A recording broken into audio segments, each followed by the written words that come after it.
Muy buenos días a todos, familia. Aquí seguimos un día más, una mañana más de lunes, comenzando el mes de diciembre. Bueno, lo comenzamos ayer, pero este es el primer devocional de diciembre de 2024. Es increíble la velocidad con la que está pasando el tiempo. Ya en pocos días se acaba este año y vamos a emprender ese nuevo año 2025, pero bueno, todavía queda bastante por hacer este año, bastante que predicar, bastante que enseñar y bastantes cosas que podemos y tenemos que hacer por y para nuestro Dios. Vamos a leer un pasaje muy interesante que hoy se encuentra en el Evangelio de Mateo, capítulo 16, versículo 20, que así nos dice la palabra del Señor. Entonces mandó a sus discípulos que a nadie dijesen que él era Jesús el Cristo. Con este versículo se cierra el pasaje donde hemos encontrado, creo yo, una de las conversaciones más interesantes de toda la Biblia. Recordemos que Jesús le está preguntando a sus discípulos, estando en medio de una ciudad llamada Cesarea de Filipo, que era una ciudad multicultural y llena de idolatría, que qué opinión tenían las personas de ese lugar de Jesús. Pero rápidamente el Señor cambió el rumbo de la conversación y les dice que Él quién era para ellos. Jesús quiere saber la opinión que los discípulos tienen sobre Él. Y entonces Pedro, ese hombre que a veces su boca le va más rápido que su cerebro, le da una respuesta magistral. Pedro le dice, tú eres el Cristo, eres el Hijo del Dios viviente. Y es ahí cuando nuestro Señor no solamente le bendice diciéndole bienaventurado eres, sino que le recuerda ese cambio de nombre que ya le dio el primer día que se vieron. Le dice que sobre esa declaración iba a edificar la iglesia, que ni aun el propio infierno va a poder vencer a la iglesia. Y también le dice que Él será el que abra la puerta de salvación tanto para judíos como para gentiles. Y le da la autoridad para atar y desatar. O como aprendíamos el viernes pasado, para permitir o para prohibir en la tierra todo lo que ya en el cielo estaba establecido. Y entonces Mateo nos dice que Jesús terminó esta conversación pidiéndole a sus discípulos que por favor no dijesen a nadie que Él era el Cristo. Oye, y esto es algo bastante sorprendente, porque mientras nosotros como cristianos nos estamos pasando la vida hablando de Cristo, nosotros lo que hacemos es predicar de Cristo. Nosotros hacemos énfasis en que Jesús es el Cristo, en que Jesús es ese Mesías, ese Salvador que nuestra alma necesita. Sin embargo, aquí Jesús ahora pide que no se revele su identidad, que no se diga a nadie que Él es el Mesías. ¿Pero por qué el Señor hace esto? Oye, porque honestamente esto parece como algo, no sé, contradictorio.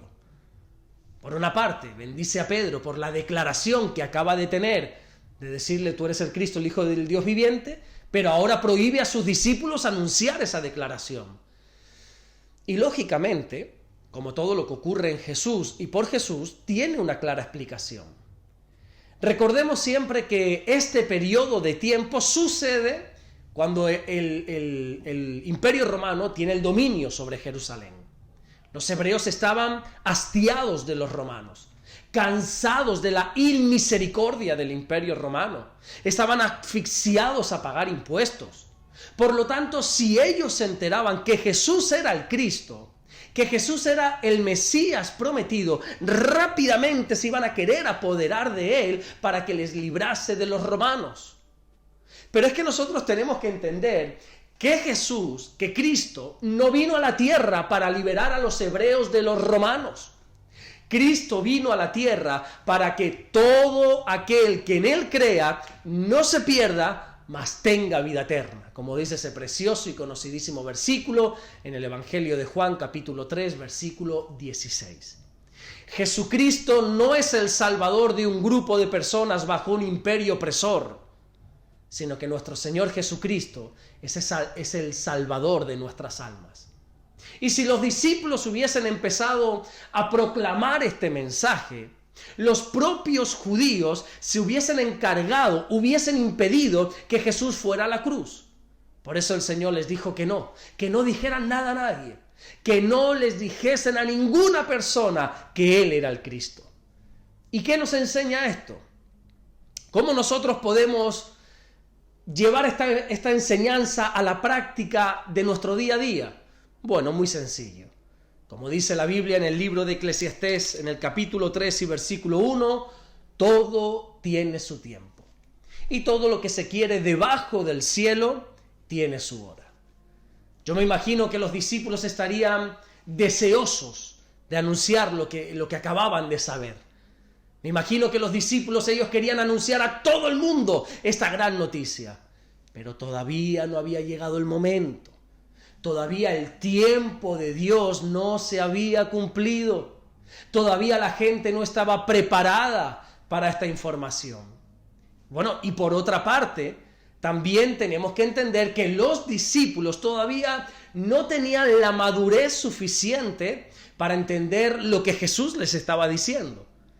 Sí, es cierto que Pedro tuvo una revelación increíble.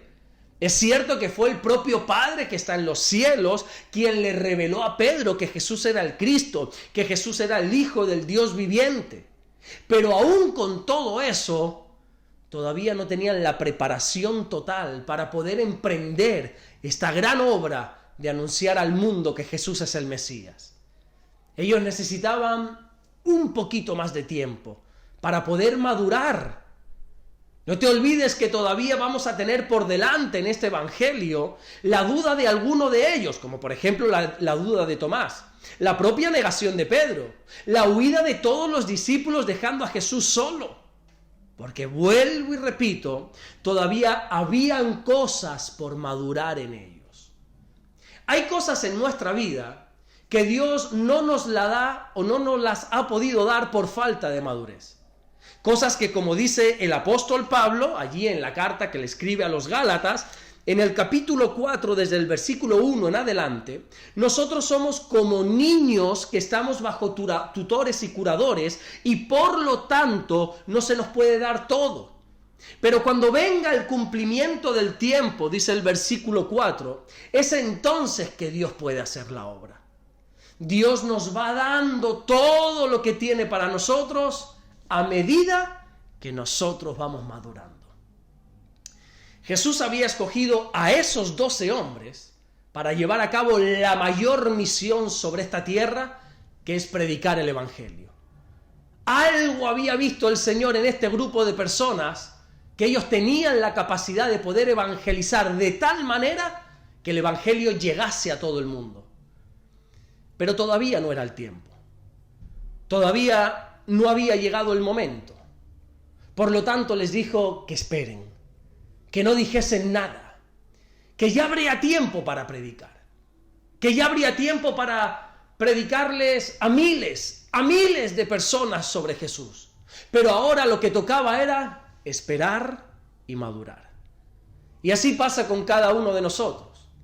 La Biblia enseña en la primera carta que Pablo le escribe a los Corintios, allí en el capítulo 2, y en el versículo 9, que Dios tiene cosas preparadas para cada uno de nosotros, cada uno de los que le amamos, cosas maravillosas, cosas que ni siquiera nuestros ojos han visto, cosas que nunca nuestros oídos han escuchado y que ni siquiera han subido a nuestra mente, a nuestro corazón.